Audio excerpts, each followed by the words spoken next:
Halo semuanya, selamat datang di channel Mira Lafonda. Dan ini adalah video lanjutan dari video part 1, part 2, dan kali ini adalah part 3. Jangan bosan-bosan untuk belajar mengenai state matrix ya. Oke, untuk tidak berlama-lama lagi, mari kita saksikan video mahasiswa-mahasiswi saya yang begitu kreatif itu di yang part 3 ini. Check it out. Assalamualaikum warahmatullahi wabarakatuh. Selamat sore Ibu dan teman-teman. Di sini saya akan menjelaskan tentang penyusunan Z matrix dari urea. Namun, sebelum saya menjelaskan lebih lanjut, saya akan menjelaskan sedikit tentang sifat fisik dan sifat kimia dari urea itu sendiri. Simak video berikut ini ya. Sifat fisik dan sifat kimia dari urea. Yang pertama, sifat fisik. Sifat fisik dari urea meliputi berat molekul, massa jenis, titik lebur, kelarutan, dan panas pembakaran. Dapat teman-teman lihat pada gambar. Selanjutnya, untuk perubahan kimia, yang pertama, urea dibuat dari hidrolisis partial cyanamide. Urea dihasilkan dari reaksi antara amonia dengan karbon dioksida.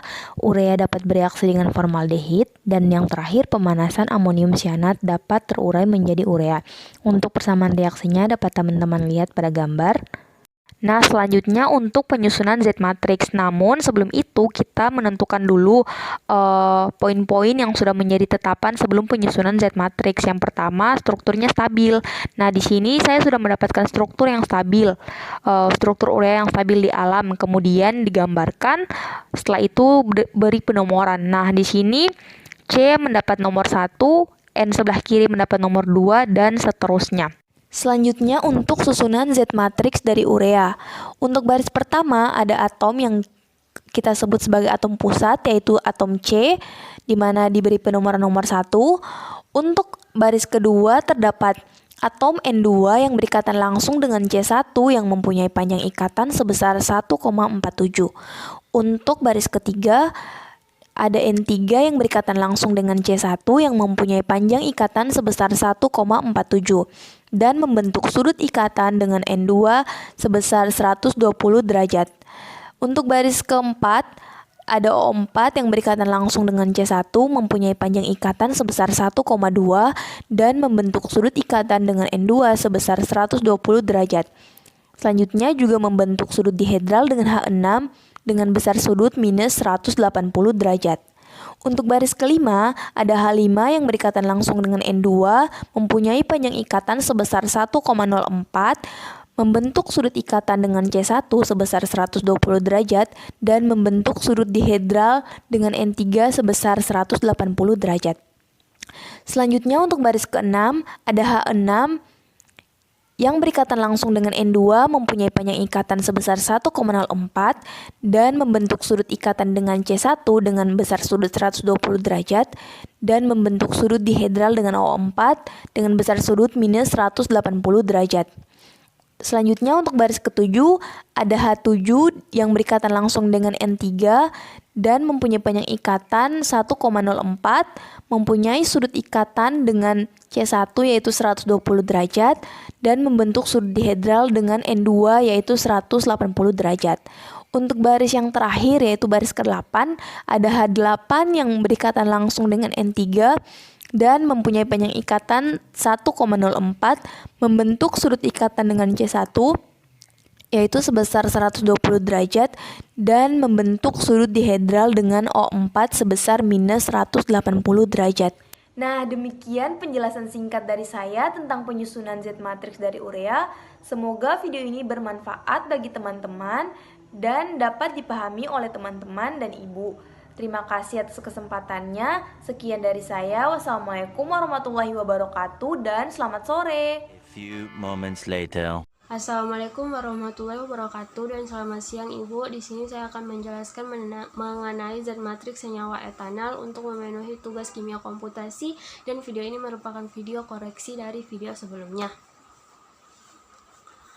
Sebelum masuk pada zat matriks senyawa etanol, saya akan menyampaikan pendahuluan yang berisi tentang sifat-sifat senyawa etanol, bentuk molekul, serta struktur dari senyawa etanol.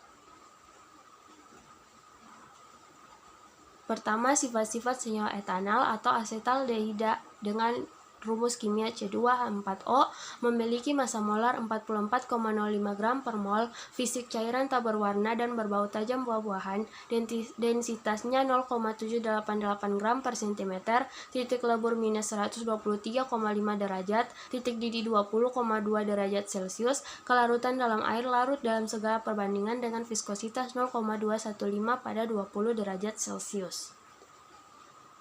Selanjutnya, struktur dan gambar molekul. Bentuk molekul dari etanal yaitu trigonal planar sp2 pada C1, tetrahedral sp3 pada C2 dengan momen dipol 2,7 D. Untuk gambar molekulnya dapat dilihat pada slide yang telah ditampilkan. Selanjutnya, Z-matrix dari senyawa etanal yang merupakan inti dari video ini. Ini di bagian bawah merupakan struktur dari senyawa etanal yang telah diberi penomoran C1, C2, O3, H4, H5, H6, dan H7, di mana C1 memiliki bentuk geometri molekul trigonal planar dengan besar sudut 120 derajat. Kemudian C2 memiliki bentuk geometri molekul tetrahedral dengan besar sudut 109,5 derajat. Di bagian atasnya merupakan baris dan kolom yang berisi tentang data dari Z-matrix yang telah diketahui atau dibuat. Untuk baris pertama, kolom pertama merupakan C1 yang dianggap sebagai titik, kemudian C2 yang terikat pada C1 dengan panjang ikatan 1,54 Armstrong, kemudian ada O3 yang terikat pada C1 dengan panjang ikatan 1,2 Armstrong dan membentuk sudut dengan C2 sebesar 120 derajat. Kemudian H4 yang terikat pada C2 dengan panjang ikatan 1,09 Armstrong dan membentuk sudut dengan C1 sebesar 109,5 derajat. Kemudian membentuk sudut dihedral dengan O3 sebesar minus 60 derajat. Selanjutnya ada H5 yang terikat pada C2 dengan panjang ikatan 1,09 Armstrong, membentuk sudut dengan C1 109,5 derajat dan membentuk sudut dihedral dengan O3 sebesar plus 60 derajat. Kemudian ada H6 yang terikat pada C2 dengan panjang ikatan 1,09 Armstrong, membentuk sudut dengan C1 sebesar 109,5 derajat, dan membentuk sudut dihedral dengan O3 sebesar 180 derajat. Yang terakhir ada H7 yang terikat pada C1 dengan panjang ikatan 1,09 Armstrong, dan membentuk sudut dengan C2 sebesar 120 derajat, kemudian membentuk sudut dihedral dengan H5 sebesar 120 derajat. Sekian dan terima kasih penjelasan saya mengenai Z-matrix dari senyawa etanal.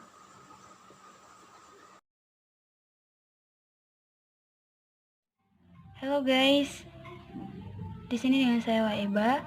Saya akan menjelaskan Z-matrix etil bromida. Ini merupakan struktur 3 dimensi dari senyawa etil bromida. Ini merupakan gambar visualisasi dari struktur senyawa etil bromida. Senyawa etil bromida memiliki sifat fisik yaitu yang pertama, tidak larut dalam air karena tidak mampu melakukan ikatan hidrogen dengan air. Senyawa ini larut dalam senyawa organik dengan polaritas rendah. Yang kedua, densitas alkil halida lebih tinggi daripada senyawa organik lain seperti air. Yang ketiga, senyawa etil bromida memiliki titik leleh sebesar minus 119 derajat Celcius, titik didih sebesar 38,4 dan kerapatan sebesar 1430.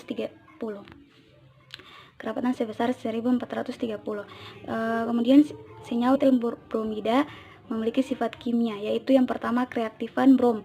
Brom pada suhu kamar merupakan cairan minyak berwarna merah tua dan mempunyai tekanan uap yang sangat tinggi. Kedua, mudah terdisosiasi sehingga dapat berubah menjadi partikel atom dan dapat disatukan dengan unsur yang ada di sekelilingnya guna membentuk senyawa. Yang ketiga, mampu memperoleh elektron dengan sangat cepat sehingga dengan adanya kemampuan tersebut lah yang membuat mereka bisa sangat reaktif terhadap semua unsur kimia. Kemudian ini merupakan penyusunan struktur Z-matrix etil bromida. Pada baris 1, atom C1, baris 2, atom C2 terikat pada C1 dengan jarak 1,33 angstrom, baris 3 atau H3, baris 3 atom H3 terikat pada atom C1 dengan jarak 1,08 angstrom dan membentuk sudut 120,6 dengan atom C2. Baris keempat, atom H4 terikat pada atom C1 pada jarak 1,08 dan membentuk sudut 121,7 dengan atom C2. Untuk menentukan sudut dihedral, pertama-tama buat tentukan dengan atom mana sudut dihedral akan dibuat. Misalnya H3, lalu sumbu yang melewati atom C1, C2. Dari sumbu ini dibuat bidang yang melewati H3 dan buat bidang lagi yang melalui H2. Sudut dua bidang inilah yang dinamakan dengan sudut dihedral, dalam hal ini 180,02. Baris 5, atom H5 terikat pada C2 dengan jarak 1,08 dan membentuk sudut 122,2 dengan C1. Sudut dihedral yang dibentuk dengan H3 adalah 359,9.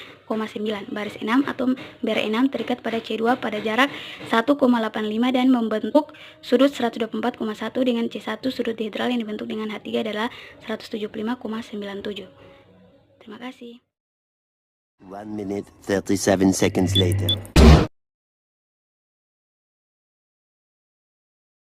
Video ini tentang molekul etena. Saya Krisanti Rosenda Alphonse.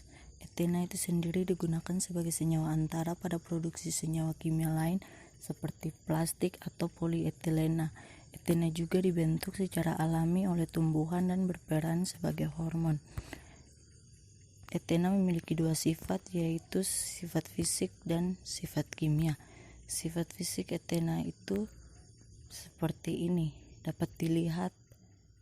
Sifat kimianya, reaksi antara etena dan klorin menjadi 1,2 dikloroetana sebagai bahan baku pembuatan plastik. Yang kedua, reaksi antara alkena dengan hidrogen halida.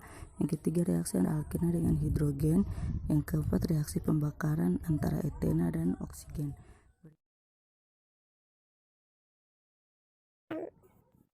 Ini adalah gambar sebenarnya dari struktur etena.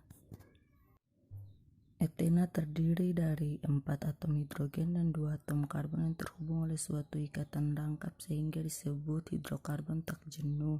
Karena memiliki 6 atom, maka terdapat 6 baris. Baris pertama C1, baris kedua C2 berikatan pada C1 dengan penyinggungan 1,54 Am. H3 berikatan dengan C1 dengan panjang ikatan 1,09 dan membentuk sudut dengan C2 sebesar 121,3 derajat. Baris keempat H4 berikatan dengan pada C1 dengan panjang ikatan 1,09 dan membentuk sudut dengan C2 sebesar 121,3 derajat dan membentuk sudut dihedral dengan H3 sebesar 180 derajat yang berputar searah jarum jam. Baris kelima H5 berikatan dengan C2 dengan panjang ikatan 1,09 dan membentuk sudut dengan C1 sebesar 121,3 derajat serta sudut dihedralnya terhadap H3 0 derajat. Untuk baris ke-6 H6 berikatan pada C2 dengan panjang ikatan 1,09 dan membentuk sudut dengan C1 dengan besar 121,3 derajat dan membentuk sudut dihedral terhadap H3 sebesar 180 derajat berlawanan arah jarum jam.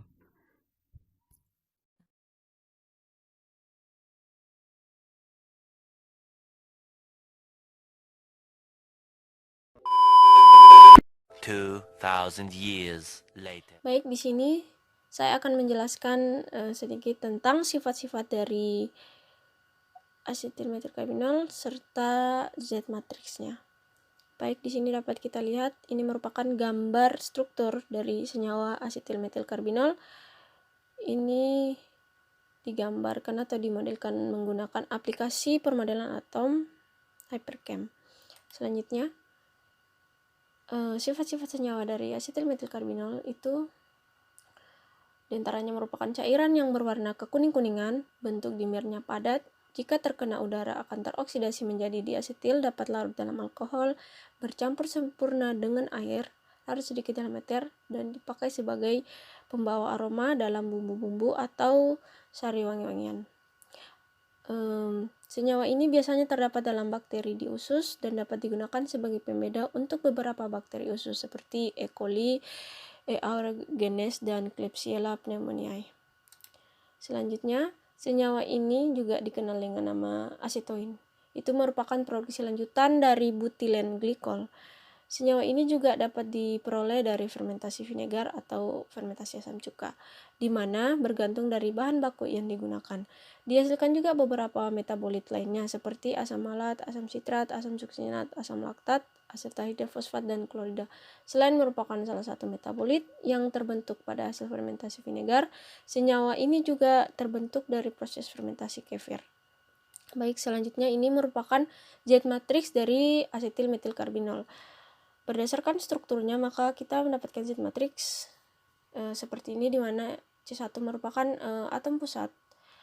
Kemudian C2 itu akan membentuk ikatan dengan atom C1 dengan panjang ikatan sebesar 1,5 Armstrong. Kemudian atom C3 berikatan dengan atom C2 dengan panjang ikatan 1,5 Armstrong dan membentuk sudut dengan atom C1 dengan besar sudut 120 derajat. Selanjutnya atom C4 itu berikatan dengan atom C3 dengan panjang ikatan sebesar 1,5 Armstrong dan membentuk sudut dengan atom C2 dengan besar sudut 120 derajat dan juga membentuk sudut dengan atom C1. Sudutnya 0. Selanjutnya atom O5 akan membentuk ikatan dengan atom C3 dengan panjang ikatan 1,3 Armstrong dan membentuk sudut dengan atom C2 dengan besar sudut 120 derajat dan juga membentuk sudut dengan atom C4 dengan besar sudut 180 derajat. Selanjutnya atom O6 itu berikatan dengan atom C2 dengan panjang ikatan 143 Armstrong dan membentuk sudut dengan atom C1 sebesar 120 derajat dan juga membentuk sudut dengan atom O5 sebesar 180 derajat. Selanjutnya atom H7 akan membentuk ikatan dengan atom O6 dengan panjang ikatan 0,9 Armstrong dan membentuk sudut dengan atom C2 dengan besar sudut 120 derajat dan membentuk sudut dengan atom C3 dan sudutnya adalah 0. Selanjutnya atom H8 itu akan membentuk ikatan dengan atom C1 di mana panjang ikatannya itu 1 Armstrong dan membentuk sudut dengan atom C2 dengan sudut 120 derajat dan juga membentuk sudut dengan atom H7 dengan sudutnya adalah 0. Selanjutnya atom H9 membentuk ikatan dengan C1 sebesar 1 Armstrong dan kemudian membentuk sudut dengan C2 sebesar 120 derajat, kemudian juga membentuk sudut dengan H7 dengan besar sudut sebesar 180 derajat. Selanjutnya atom H10 membentuk ikatan dengan atom C1 dengan panjang ikatan itu 1 Armstrong dan membentuk sudut dengan C2 dengan besar sudut 120 derajat dan juga membentuk sudut dengan atom O5 dengan sudutnya adalah 0. Selanjutnya atom H11 itu membentuk ikatan dengan atom C2 dengan panjang ikatan 1 Armstrong, membentuk sudut dengan atom C3 dengan besar sudut sebesar 120 derajat dan juga membentuk sudut dengan atom H8 dengan besar sudut 180 derajat. Selanjutnya atom H12 itu membentuk ikatan dengan atom C4 di mana panjang ikatannya sebesar 1 Armstrong, kemudian membentuk sudut dengan atom C3 di mana besar sudutnya adalah 120 derajat dan juga membentuk ikatan sudut dengan H11 dengan besar sudut adalah 0. Selanjutnya atom H13 itu akan membentuk ikatan dengan atom C4 dengan besar atau panjang ikatan itu sebesar 1 Armstrong dan membentuk sudut ikatan dengan C3 dengan besar sudut itu 120 derajat dan juga membentuk sudut dengan atom O5 dengan besar atau sudut ikatannya itu minus 120 derajat. Oke, baik, ini yang terakhir itu atom H14 membentuk ikatan dengan atom C4 yaitu dengan panjang ikatan 1 Armstrong dan membentuk sudut ikatan dengan C3 dengan besar sudut ikatan itu 120 serta juga membentuk sudut dengan O5 dengan besar sudut ikatan itu sebesar plus 120. Ya, di sini karena dimer atau atomnya sama, Di sini ditulis minus 120 karena berlawanan arah jarum jam, sedangkan di sini ditulis plus 120 derajat, itu karena searah dengan arah jarum jam. Oke, baik, mungkin itu saja yang dapat saya jelaskan. Terima kasih.